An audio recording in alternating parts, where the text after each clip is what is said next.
Hi, I'm going to read you something. It's called Situation Distress. Names have been changed apart from my own. John's in his flat that he moved into recently that year. His friend Jane is there. John is struggling with the recent realisation of being a victim of child abuse and of not being helped by the ones that should. He feels bursts of anger within through frustration and sheer helplessness. He's talking to Jane. She is his sounding board, but not enough tonight as he grabs a table from his bay window and throws it across the room. It breaks as it hits the floor. Jane is scared for John. John is scared. Why won't they help him? What next? Jane is concerned as she has been before, so she rings casualty. The nurse talks to Jane. John hears but doesn't hear. Then Jane asks John questions. John doesn't know what the fuck to say. He's fucked and needs help, it's all he really knows right now. It's too much. Jane hands John the phone. Then the nurse speaks. John isn't up to this. He looks at Jane and hands her the phone.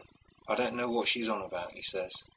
Jane talks. Apparently the doctor won't come and see John. Too dangerous. So Jane takes John up to casualty. Jane and her husband Dave are good friends, the only ones John's got right now. It's evening. They arrive at casualty. John is walking with his hands on his head, pushing against his temples. The pain in his head is just too much. Shortly after arriving, they enter a small room off the waiting area. Dr. Y is sitting down. Stuff is said. John feels like the doctor is saying that John is blaming everyone else for his misfortune. John is angry at this. It's not like that. He paces a short distance of the room. He goes too near the door for Jane's liking. He might leave. She stands in his way in case he does. He turns and continues pacing again. He's very distressed. He says what he always says when these situations take place. The truth, how it is, how he feels. But these situations are far too familiar to him. Just like the end result has become and whose fault it is.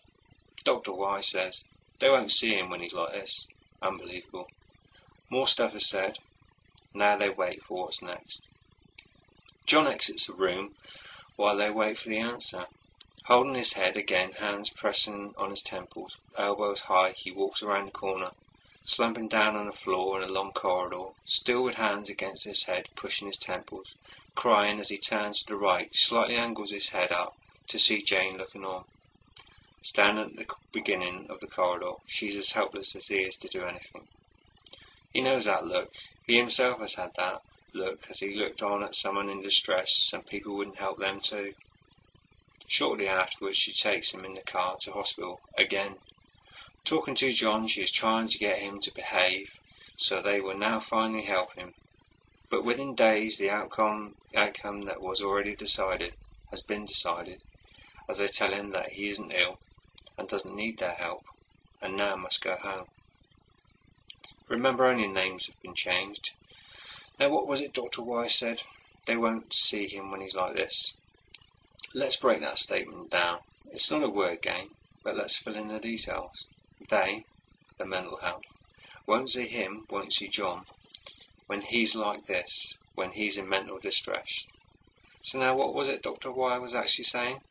The mental health won't see John when he's in mental distress.